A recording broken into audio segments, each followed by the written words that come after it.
The slap echoed through the restaurant like a gunshot. Every conversation stopped. Every fork froze mid-air.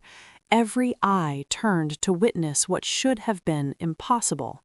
I had just slapped the most dangerous man in Seoul, hard, across his perfect face, in front of everyone.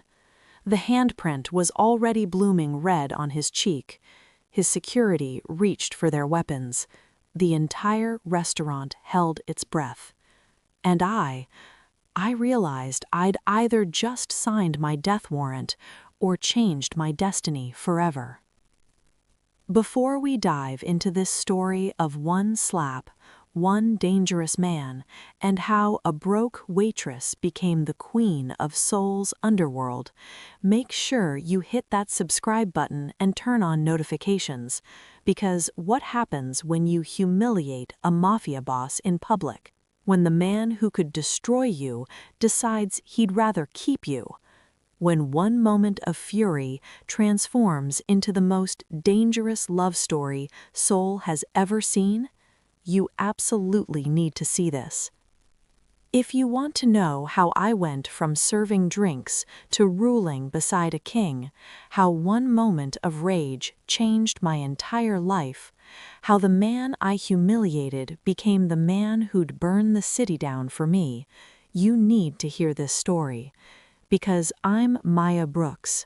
I'm 24 years old, Black, American, a struggling waitress working double shifts to pay for my mother's cancer treatments, and I'm about to tell you how I slapped Seoul's most powerful crime lord and lived to become his queen.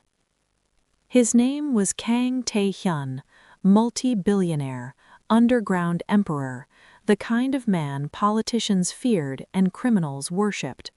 And I had no idea who he was when he walked into my section that night.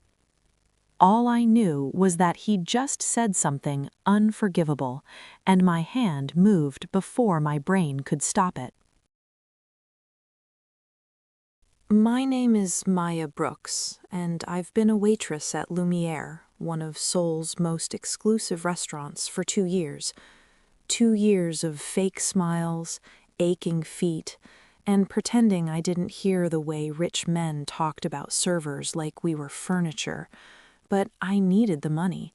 Mom's stage 4 cancer treatments weren't cheap. Chemotherapy, radiation, experimental drugs that insurance wouldn't cover. This job paid better than anywhere else would hire a Black American woman with no degree and limited Korean. That Thursday night started like any other. Busy dining room, wealthy customers, me moving between tables with practiced efficiency. Then he walked in, Kang Tae-hyun. I didn't know his name then, just saw an arrogant man in a suit that probably cost more than I made in 6 months. Tall, maybe 6'3", handsome in that cold, untouchable way, moving through the restaurant like he owned it, which, I'd learn later, he actually did. He owned the restaurant, the building, half the block. He sat with 3 other men in expensive suits, business dinner, clearly. I took their drink orders, whiskey, all of them, top shelf, brought their wine, stayed professional and invisible the way good servers do. Everything was fine until I returned with their appetizers. One of his companions said something in Korean. They all laughed. I understood enough Korean to catch the words foreign, exotic, and something about how much for after dinner. My hand tightened on the tray, but I kept my face neutral, smiled, set down their plates with practiced precision, and started to walk away with my dignity intact. Then Tae-hyun spoke, in perfect English, deliberately loud enough for nearby tables to hear. "How much do girls like you cost for a night? I'll pay double whatever you usually charge." The restaurant tilted. Maya's vision went red. Every humiliation she'd swallowed, every disgusting comment, every wandering hand, every man who thought her job made her available, came flooding back, and her hand moved on its own. The sound of skin hitting skin cracked through Lumiere like thunder. My palms stung from the impact. His face had snapped to the side from the force. I'd put everything into it. And the entire restaurant froze. Conversations died mid-word. Glasses stopped halfway to lips. Even the kitchen sounds seemed to pause. All eyes on us, all witnessing the impossible. A nobody waitress had just struck Kang Tae-young in public, in front of Seoul's elite. His security moved instantly, two massive men in dark suits lunging toward me, but Tae-young held up one hand, just raised it slightly, and they stopped, froze like trained dogs, professional, waiting for orders. He turned his face back to me slowly, deliberately, a perfect red handprint blooming across his left cheek. His jaw was clenched, his eyes. I expected rage, expected violence, expected to be dragged out and disappeared. Instead, I saw something far more terrifying. Interest. Pure, undiluted interest. "You just made a mistake," one of his companions hissed in English, standing abruptly.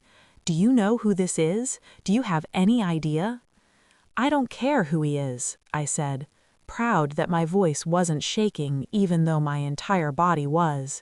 "He doesn't get to talk to me like I'm something he can buy." Tae-young was still staring at me, silent, calculating, like he was a puzzle he was solving in real time. Then he spoke. His voice was quiet, controlled, absolutely terrifying in its calm. "What's your name?" "Maya." "Maya." He tasted the word slowly, like he was memorizing it. "You have courage or stupidity. I haven't decided which yet."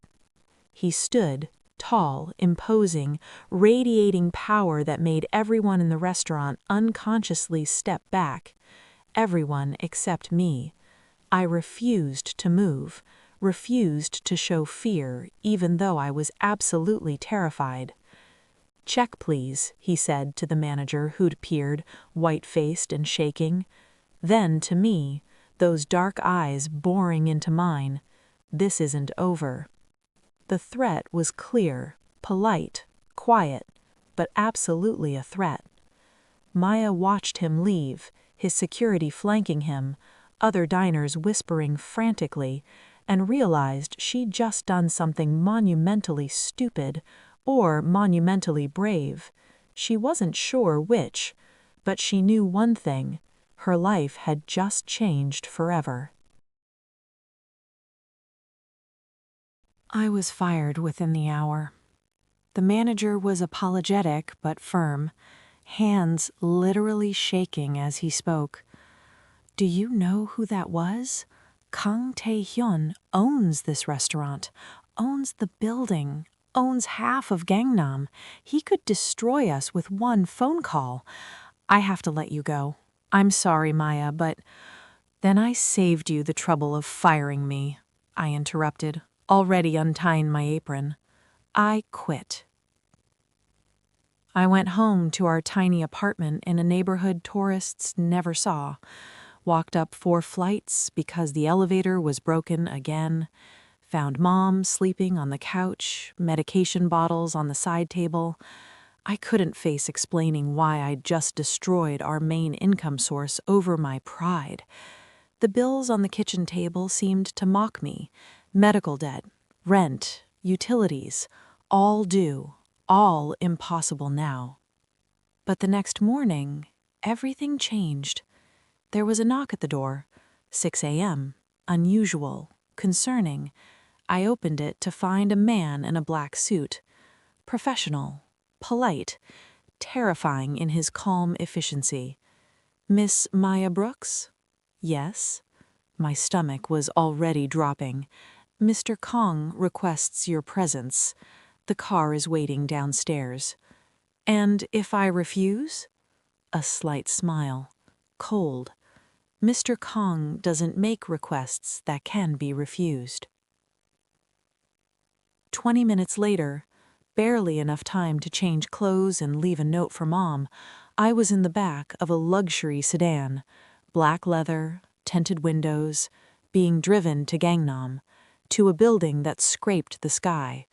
Security everywhere, marble lobby, private elevator that required a keycard, rising to the top floor, to a penthouse office with floor-to-ceiling windows and views that made my breath catch. And there he was, Kang Tae-hyun, standing by those massive windows, hands in his pockets, looking like he controlled the entire city spread below him, which apparently he did. Maya's heart was hammering. This was it. This was where she paid for her moment of defiance, where the powerful man made an example of the waitress who dared to touch him. She stood straight, refused to cower. If she was going down, she'd go down with dignity. "Sit," Tae-hyun said without turning around. "I prefer to stand." Now he turned, looked at me with those dark, unreadable eyes. The handprint had faded, but I could still see the faint outline, evidence of what I'd done. "You slapped me last night," he observed, conversational, like we were discussing the weather. "You deserved it," I replied. His lips curved, just slightly. No one has ever said that to me before. Maybe they should have. He moved to his desk, gestured again to the chair. This time I sat, not because he ordered it, because my legs were shaking and I needed to hide it. "I've been thinking about you all night, Maya Brooks," he said, leaning against the desk, casual, like this was normal, about what kind of woman slaps a stranger in a public restaurant, risks everything for pride. "I didn't risk anything," I countered. "I had nothing to lose. Your job, your income, your mother's medical care." My blood went cold.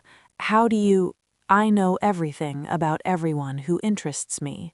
Your mother, stage 4 pancreatic cancer, currently at Asan Medical Center, bills totaling approximately 200 million won and climbing. You worked, 3 jobs, Lumiere, a convenience store, weekend tutoring, 60 to 70 hours a week, sending almost every penny to medical debt." I stood abruptly. "If you brought me here to threaten my mother, sit down." The command in his voice made me freeze. "I don't threaten sick women. I'm simply establishing that you did have something to lose, everything, actually, and yet you still slapped me. Because you insulted me. I tested you." "What?" "Last night, that comment, it was a test." Maya stared at him. You insulted me as a test?" "Yes, I own that restaurant. I know everyone who works there. I'd noticed you before, professional, proud, never fawning over wealthy customers the way others do. I wanted to see if that pride was real or performance." "So you decided to see if I'd let you treat me like a prostitute?" "I decided to see if you'd defend yourself. Most people, when faced with power, with wealth, with someone who could destroy them, they bow, they smile, they swallow their dignity." He moved closer. "You didn't." "And now what?" I asked. "Now you've proven you can't be bought, can't be intimidated, have real spine." He returned to his desk, opened a folder. "Now I have a proposition for you. I'm not interested in 6 months. You attend events with me, play the role of my companion, my girlfriend. In exchange, I'll pay you, no, $1 million. I laughed. Actually laughed. "You think I can be bought after all? Plus your mother's medical expenses. All of them. For the rest of her life. Best doctors, best hospitals, experimental treatments. Everything." The laughter died. "What?" "You heard me. $1 million cash. your mother's complete medical care, no matter how long she lives or what treatments she needs, in exchange for 6 months of your time." I couldn't breathe. Why? You could have anyone. Any woman in this city would.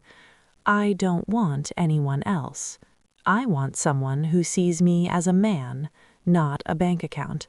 Someone who'll challenge me, not worship me. Someone who slapped me in front of Seoul's elite and didn't apologize. This is insane. This is business. 6 months, public appearances only. You maintain your own residence, your own life. You're simply mine in public. And in private? In private, we're strangers, unless you decide otherwise. His eyes held mine. But I won't touch you without permission, won't demand anything beyond the contract. This is a transaction, a job, nothing more. I thought about Mom, about the bills, about the fear in her eyes when she thought I wasn't watching. I want it in writing, every detail, every boundary, every expectation, and a lawyer to review it before I sign. My lawyers will have it ready by tomorrow, with your lawyer present. He stood, extended his hand. 6 months, Maya Brooks, starting the moment you sign. I looked at his hand, at the deal he was offering, at the lifeline for my mother, took a deep breath, and shook it. 6 months, not a day longer. His grip was firm, warm, and as their hands connected, both felt it, that spark of something dangerous, something that had nothing to do with contracts or money, something that would make those 6 months far more complicated than either of them anticipated. The next 2 weeks were a whirlwind. Stylists descended on me with tape measures and fabric swatches. Personal shoppers filled a luxury apartment, Taehyun's gift, he said, though it felt like a cage, with designer clothes worth more than I'd earned in my lifetime. Etiquette coaches taught me how to move through his world, how to eat at formal dinners, which fork to use, how to make small talk with politicians and crime lords without flinching, how to smile while men discussed things that should have terrified me. "You're a fast learner," Taehyun observed one evening. We were in his penthouse, preparing for our first public appearance together, a charity gala, high society.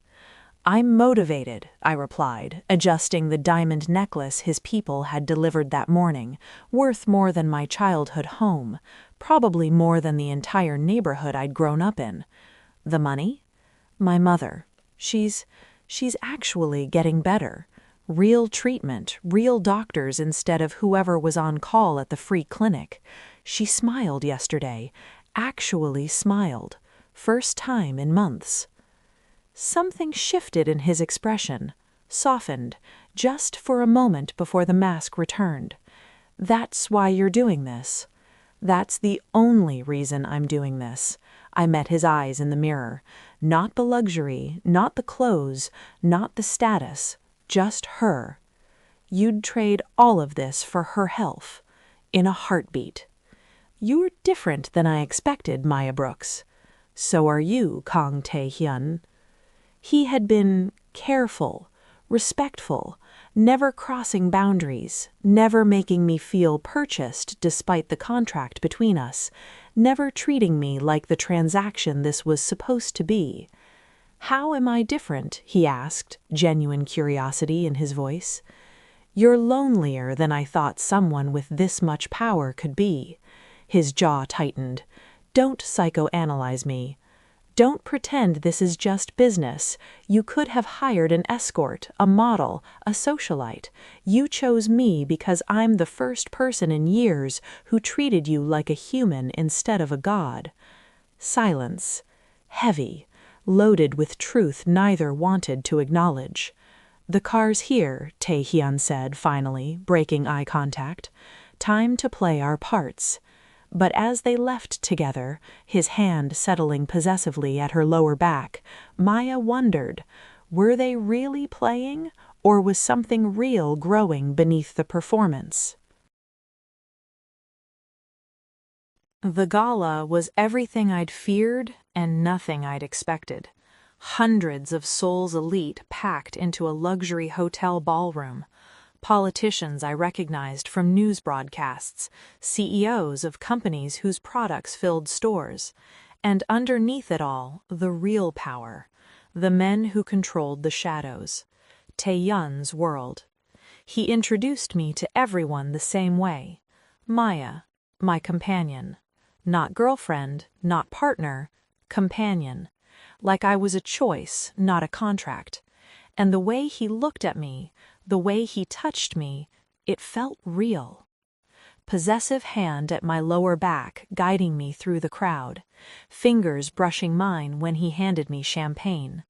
The way he'd lean close to translate Korean conversations, his breath warm against my ear, his proximity making my pulse race. It was all performance, all part of the act we'd agreed to. Had to be. But it felt... "You're good at this," I murmured during a slow dance. The orchestra played something romantic. His hand was firm on my waist. At what?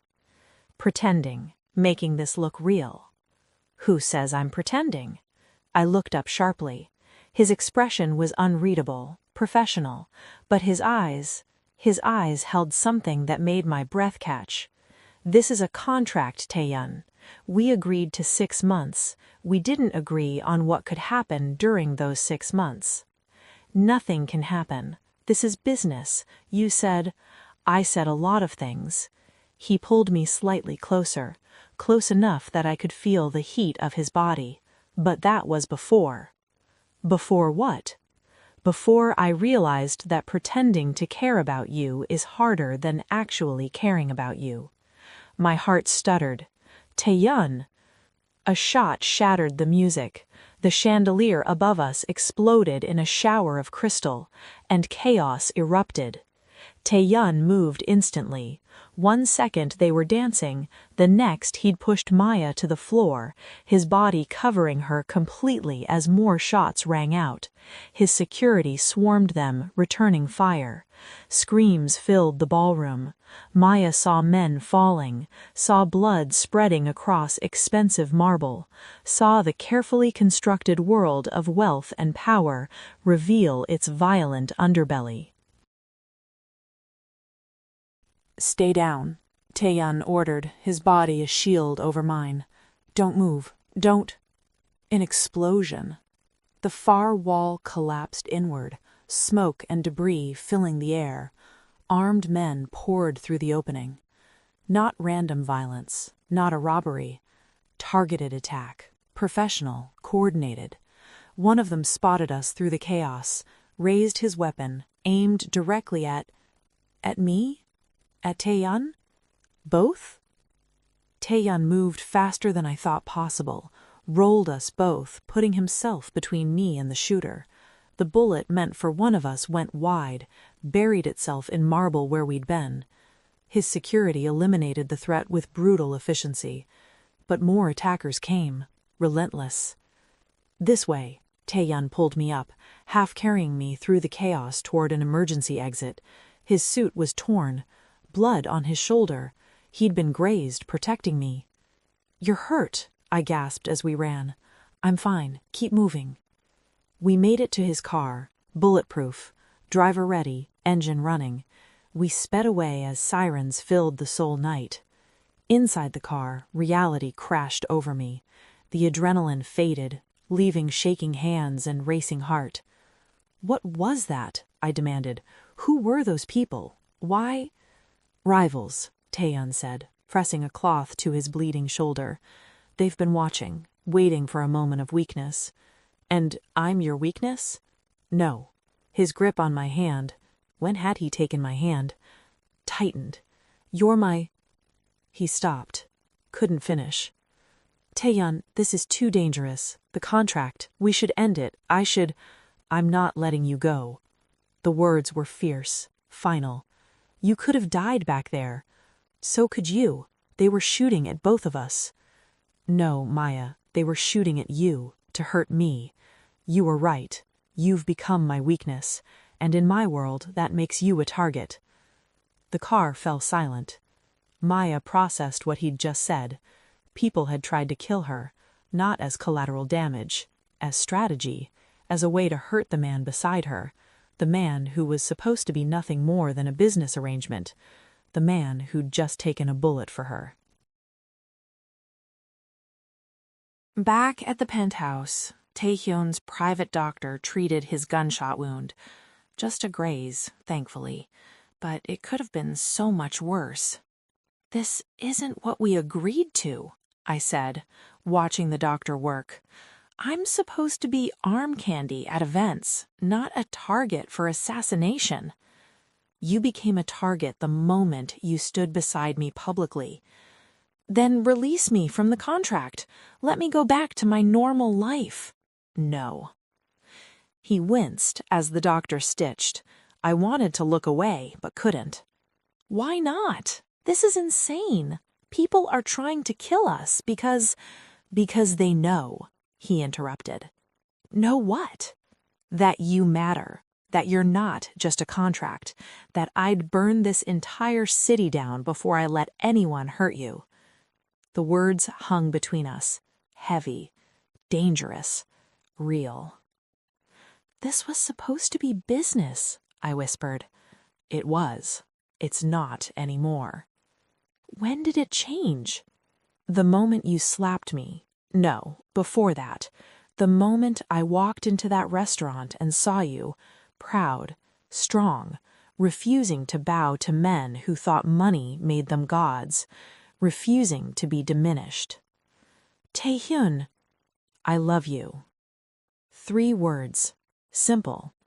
Devastating. Complete. My breath stopped. You can't. We have a contract. We barely know each other. Contracts can be rewritten, renegotiated, torn up and burned. He stood, despite the doctor's protest, moved to where I sat frozen, knelt before me. Kang Taehyun, emperor of Seoul's underworld, on his knees before a waitress.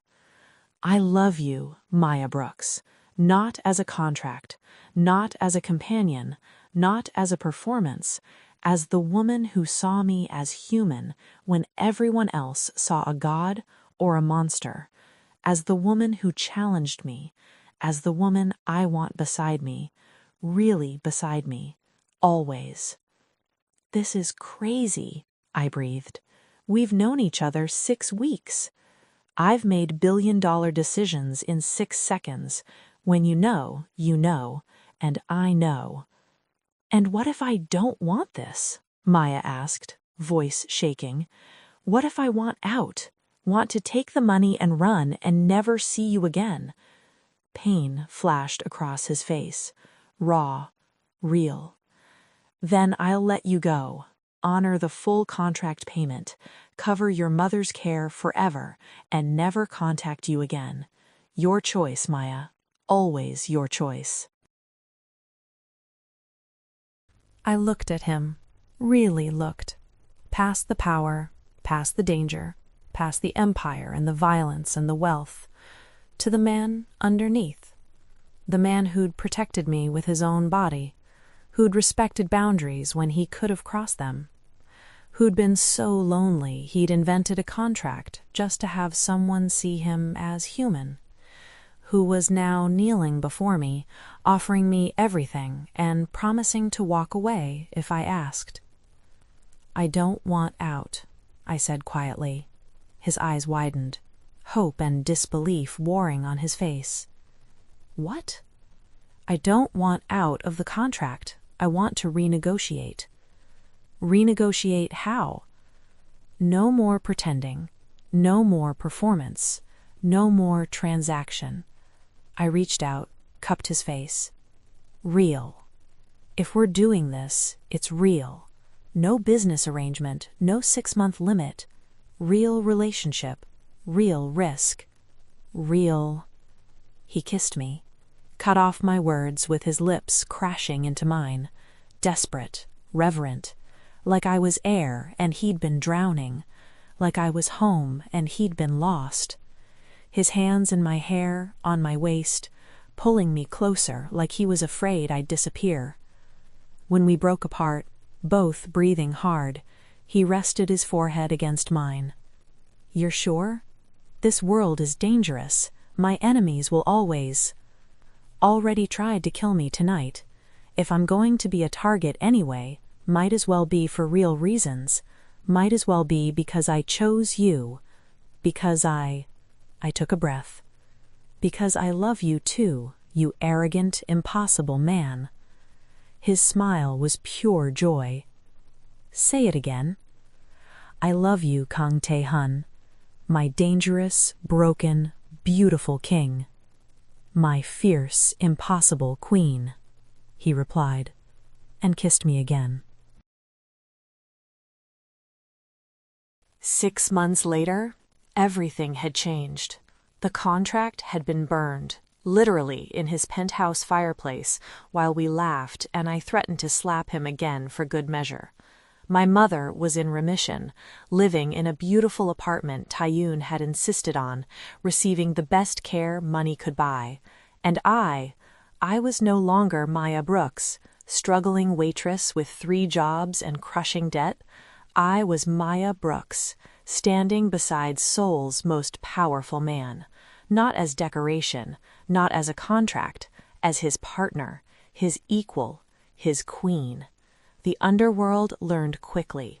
Touching me meant war with Taeyoon, and he'd proven multiple times that he'd burn empires for me. "Do you ever regret it?" Taeyoon asked one evening. We were on his penthouse balcony, watching Seoul's lights spread like stars below us, his arms around me. Safe. Home. "Regret what? Slapping you?" I smiled. "Never. Best decision I ever made." Even knowing where it would lead, the danger, the violence, especially knowing where it led to you. I turned in his arms. "You?" "I regret not walking into that restaurant sooner, not finding you years ago, not having more time with you. We have all the time we need. Promise?" "Promise." We stood in comfortable silence, the waitress and the king, the slap that changed everything, the contract that became love. "I love you," he murmured against my hair. "I love you too," I replied. And in a city built on power and fear and violence, we'd found something more powerful than all of it. We'd found each other. All because I slapped Seoul's most dangerous mafia boss, and instead of destroying me, he made me his queen. Best mistake I ever made. So, beautiful souls, where are you watching from? Drop your flag and tell me, would you have taken the contract? Would you have slapped him in the first place? Comment "slap" if you'd do it, or "run" if you'd stay quiet. Hit that like button if you believe one moment of courage can change your entire life. Subscribe for more stories of dangerous love and impossible choices. Turn on notifications so you never miss a story. This story of Maya and Taeyoon, of a slap that became a love story, of a contract that turned into forever, it's proof that sometimes standing up for yourself leads to everything you never knew you needed. Until next time, remember, never let anyone make you feel less than you are. Your dignity is priceless.